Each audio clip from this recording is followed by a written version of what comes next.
Otra vez. Hola, tercer intento.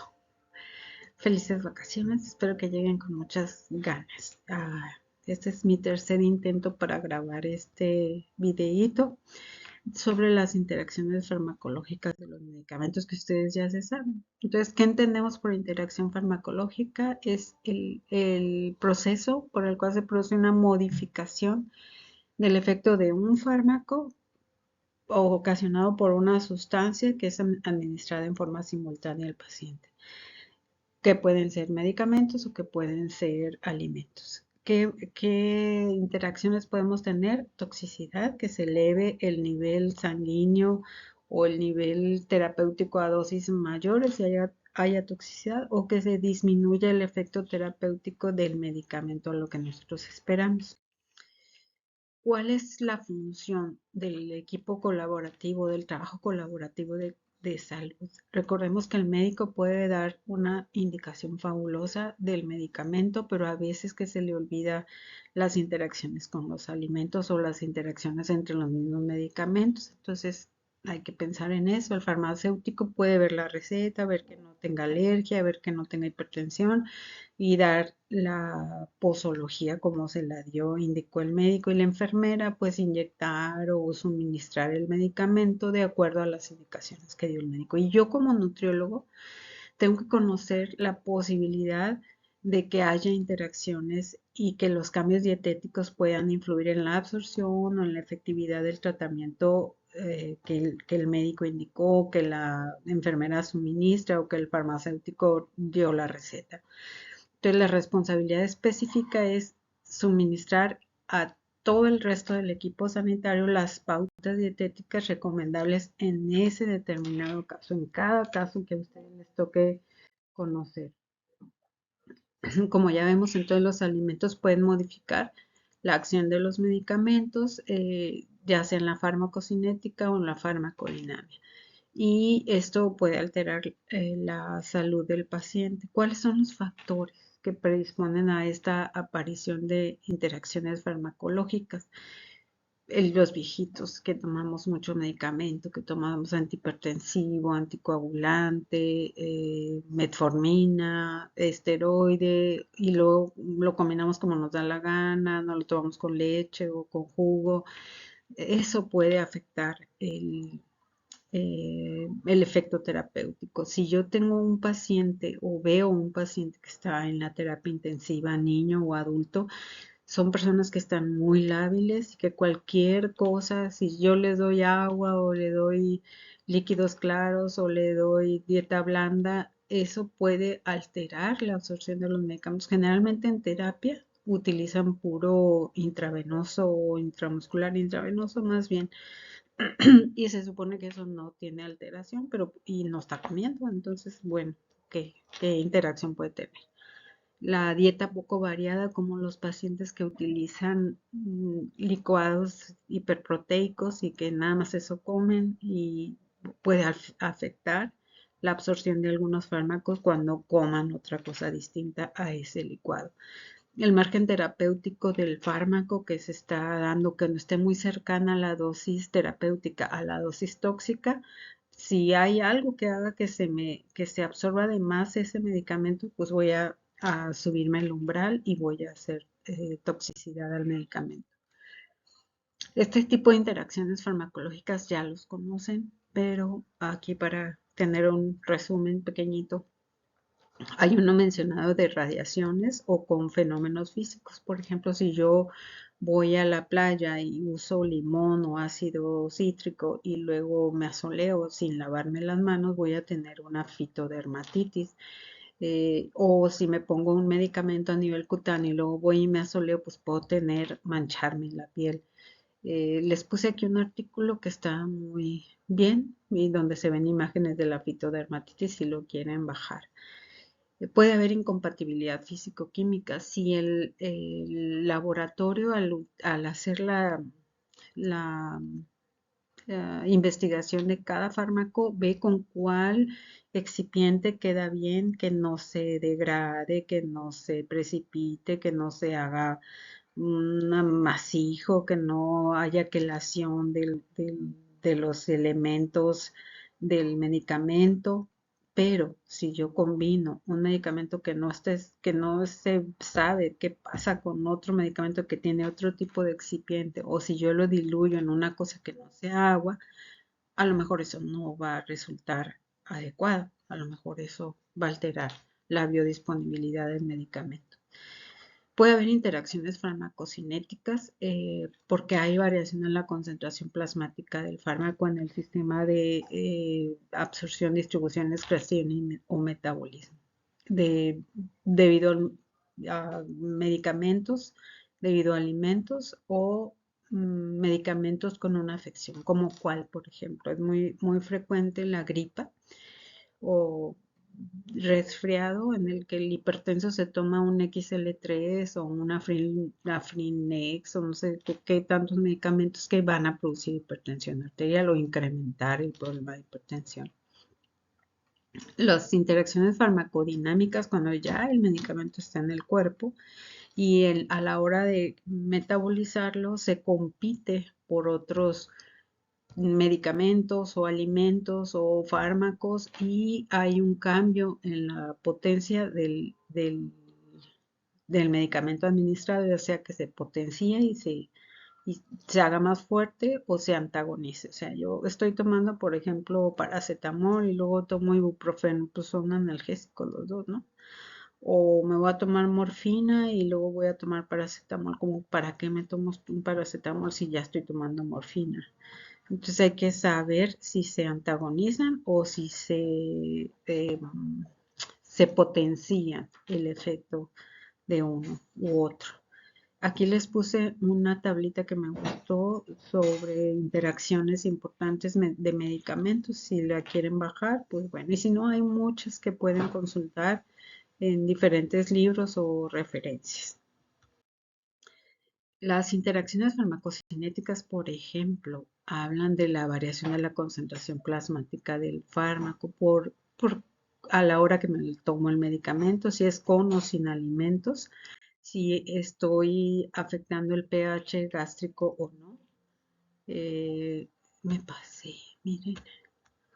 Bueno, si se afecta el pH gástrico, aquí les puse una gráfica en la diapositiva anterior que se ve cuando si yo utilizo el medicamento en ayunas, se va a absorber más rápido a que si me lo tomo con el alimento, sobre todo si me lo tomo con un alimento que es muy grasoso, muy condimentado, va a disminuir el vaciamiento gástrico y eso condiciona que la absorción del medicamento se lentezca porque los habitualmente se absorben en duodeno, ¿no? Entonces, el vaciamiento gástrico está retardado, no se absorbe bien el medicamento. Las interacciones farmacodinámicas en cuanto a la distribución y metabolismo del fármaco, por ejemplo, cuando el medicamento es dependiente del sistema de citocromo P450, que hay muchos medicamentos que van por esa vía, que está en intestino y que está en hígado. Si yo doy dos medicamentos que tienen un efecto competitivo, a lo mejor uno de ellos va a estar en niveles más elevados, va a ejercer mayor efecto y va a tener efectos tóxicos. Este es el caso de la cisaprida que está prohibida actualmente en México. En Estados Unidos hubo muertes de viejitos porque tomaban 80 miligramos de cisaprida, porque lo combinaban con nitraconazol, con eritromicina, tomaban jugo de toronja y todos, ¿qué tienen en común esos que van por esa misma vía del citocromo P450? Entonces, el que ganaba era el acisaprida y entonces aumentaba el nivel terapéutico hacia niveles tóxicos y daba alteraciones en el complejo QRST y había paros cardíacos, entonces pues ya, nada más para investigación. Aquí todavía tenemos cisaprida, pero hay que tener eso en cuenta. Hay medicamentos que si alteramos el pH en sangre y el pH en orina, vamos a tener o excreción o retención del fármaco. Hay los mecanismos de interacción farmacológica, farmacodinámica, ya lo dijimos hace ratito, es aditivo o sinérgico, como el alcohol. O sea, si yo estoy tomando un vinito y luego me voy a tomar el alprazolam, eso va a ser un efecto sinérgico porque es un hipnótico. Entonces debemos de preguntar eso a los pacientes. Ah, estás tomando este medicamento y ¿qué te cenas? O cada cuánto tomas vino o cada cuánto te tomas una cheve. O una respuesta opuesta o antagónico. Si yo como muchos alimentos ricos en vitamina K y me están dando anticoagulantes orales, pues obviamente no van a estar funcionando esos anticoagulantes. ¿Por qué? Porque estoy excediendo la dosis o el requerimiento adecuado de vitamina K. Entonces tenemos que pensar que hay una relación entre el fármaco y los alimentos en la dieta. Y estos son los mecanismos por los que hemos platicado que hay interacción fármaco-nutrimento. Cambios en la biodisponibilidad, antagonismo en los efectos fisiológicos, que desbaratamos los nutrientes o los captamos, por ejemplo, en la esteatorrea, cuando el orlistat, que los tiramos con las evacuaciones, aumento en la excreción de los nutrientes. Y esto va a dar alteración del estado nutricio, déficit o malnutrición. Entonces, en resumidas cuentas, las interacciones pueden ser alimento-medicamento, pueden ser medicamento-alimento, aquí se los pongo que ya lo explicamos, o la influencia del estado nutricio con la disposición de los fármacos. O sea, si mi paciente tiene malabsorción intestinal porque tiene una enfermedad celíaca y yo le estoy dando vitaminas eh, hidrosolubles y él tiene aplanamiento de vellosidades, pues no va a absorber esas vitaminas hidrosolubles. Tengo que darlas en un vehículo que sea liposoluble, por ejemplo, no sé, depende de cada caso. Entonces, hay que pensar en este tipo de interacciones. Y aquí les pongo algunas interacciones farmacocinéticas que pueden tener con alimentos. Por ejemplo, los antirretrovirales para los pacientes con SIDA. El ajo va a reducir la absorción o aumento del metabolismo. Algunos antibióticos o antimicóticos o los bifosfonatos que son para cuando tienes osteopenia. Si yo me lo tomo con lácteos o alimentos ricos en calcio y sales de hierro, van a formar complejos y va a reducirse la formación de absorción oral. Las estatinas como simvastatina, lovastatina, que sirven para disminuir los lípidos en la sangre, si yo como fibra al mismo tiempo, van a reducir la absorción oral porque se van a combinar. O si les doy hierro a las pacientes embarazadas y toman té, pues van a formar complejos que va a reducir la absorción oral del medicamento. Entonces hay que tomar eso en cuenta. Aquí les presento un casito así muy chiquito. Un niño que tiene 5 años y tiene diagnóstico de epilepsia y la mamá le da ácido valproico. Son en pastillas, ¿cómo lo diluyo si no hay presentación pediátrica o en suspensión? Entonces lo que hace la mamá es triturar. A lo mejor sí hay suspensión pediátrica, pero ella nada más tiene esas pastillas. Entonces los espolvorea sobre una gelatina de frutas. Y ya les llega y les pregunta, bueno, ¿es correcto que el niño lo tome? ¿Está bien? Primera pregunta, ¿el comprimido tiene cubierta entérica? ¿Sí o no? Si tiene cubierta entérica, no vas a poder triturarlo adecuadamente para que esté homogénea ese polvito. Entonces, pues no vale la pena que lo tritures, no va a funcionar ni partido ni triturado.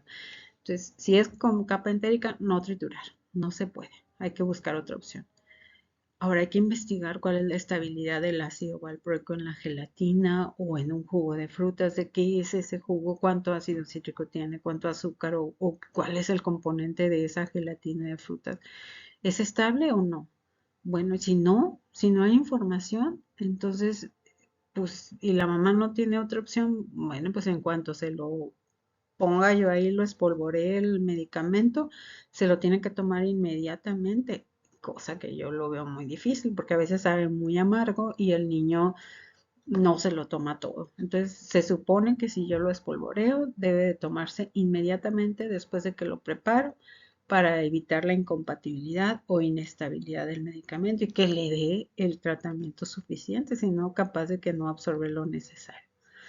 Entonces debemos de asegurarnos que ese medicamento que está machacado por indicación materna es que quede repartido de forma uniforme en el producto para que el niño se la tome toda y que no sea insuficiente.